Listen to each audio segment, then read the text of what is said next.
I've been hauling trailers behind vehicles since I was a little kid, and one thing I've learned is that you really don't want the tail wagging the dog. But to prevent that, it's critical you match the size of tow rig with the size of trailer and load you anticipate hauling.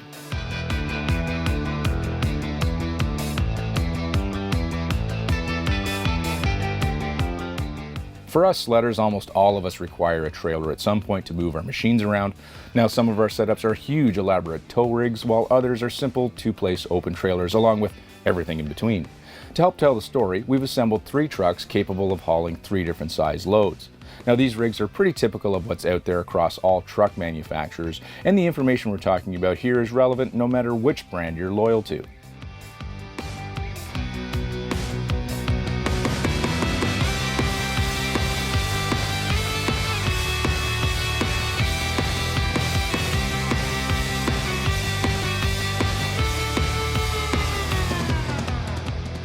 Starting with the smallest of our 3 trucks, we have the new Ford Ranger. This class of pickup usually falls in the 5,000 to 7,000 pound range for towing and is the perfect platform for smaller single axle trailers like our open deck with 2 sleds. Now, this class is also more than adequate for enclosed clamshell versions of this trailer, along with smaller enclosed cargo styles as well. The next model up is the half-ton class and our EcoBoost equipped F-150. Now, this class of truck is typically capable of hauling 12,000 to 13,000 pounds depending on how they're equipped from the factory, but I feel they work best with a little more modest trailer of around 7,000 pounds like our enclosed Legend. With the weather we potentially face traveling to wintertime destinations that are usually quite far from home, I don't think it's wise to max out any tow rating on any vehicle. Speaking of tow ratings, the big boy in this group is the new Ford F-250 Tremor package. Trucks in this 3/4 ton category can haul 15,000 pounds and beyond properly equipped. Now, we're nowhere near the limit with our Legend, but adding a truck deck changes the game. This combination would be much closer to the limit if the deck was on a half-ton. Although this class might be technically capable of carrying the load, the softer suspensions and high center of gravity the deck creates makes the driving experience a puckerfest. On a long-distance trip, if you're really hanging onto your rig, it can become super fatiguing. Even on the Tremor, you can feel the weight move the truck around, which is only complicated with the addition of a relatively light trailer for this class of truck. So why is this information important? Well, if you're in the market for a new tow vehicle, simply going by the manufacturer's specs may not get what works best for you.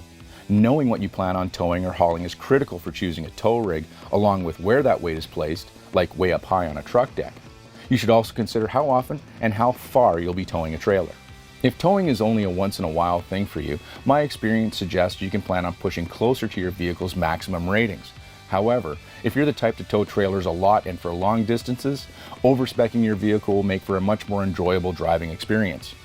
Being prepared with this knowledge will put you in a better position when you go to a dealership to begin the process of purchasing a new truck.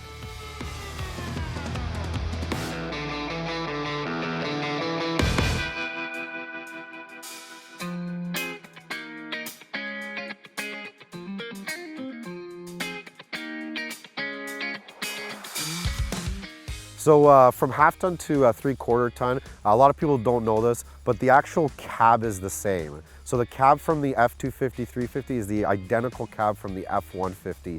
The biggest thing is the frame. The frame's a lot beefier. The frames can take a lot more torsional rigidity, a lot more cross members. And what that does is it can take a lot more weight and it can take a lot more payload. The biggest thing as well is the amount of springs in the rear. An F-150 is going to tend to have anywhere between 2 to 3 springs, and when you move up 250, 350, depending on what package and what GVWR package you get, you can have anywhere from 3 to 5 springs in the back as well.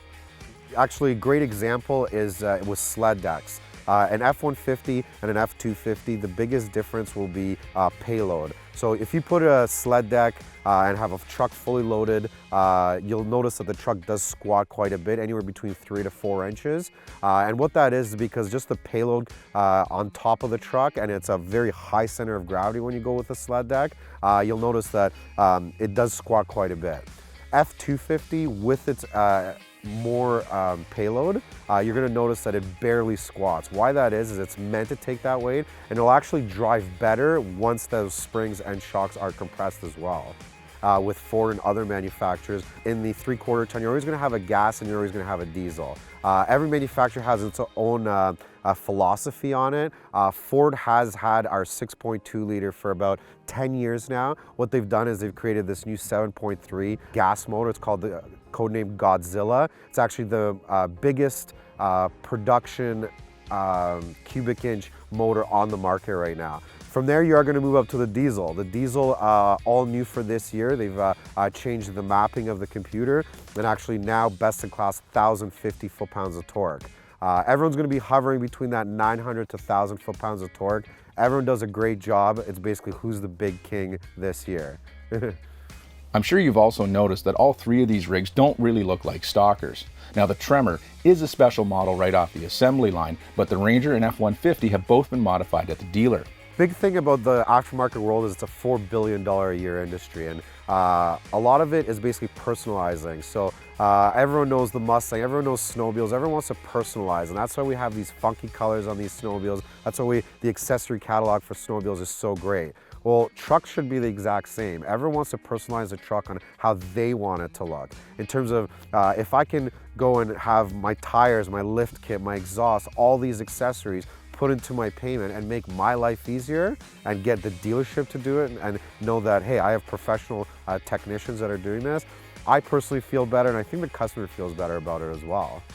Yeah, so you definitely want to put quality parts. And what I mean by quality parts is when we build a truck, we're trying to keep it as close to factory spec as possible. And with aftermarket companies these days, the tire manufacturers, the wheel manufacturers, most of the time it's actually much greater than the factory spec. So if you have a tire that's supposed to take a load of 700 kilos, a lot of these tires nowadays start at 700 kilos when you go aftermarket. Be very careful with tires because tires are the most important part of the truck as well. These factory custom trucks or dealer mods are becoming more popular all the time. Affordable too when all rolled into one payment, but you should also know that these mods can have an effect on the truck's capabilities. Any modification made, whether done at the dealer or at home, should be well thought out with an understanding of the consequences. And speaking of consequences, we were called out by Greg at One More Lap here at Calabogie Motorsport Park to race a sled against their all-wheel drive Lamborghini.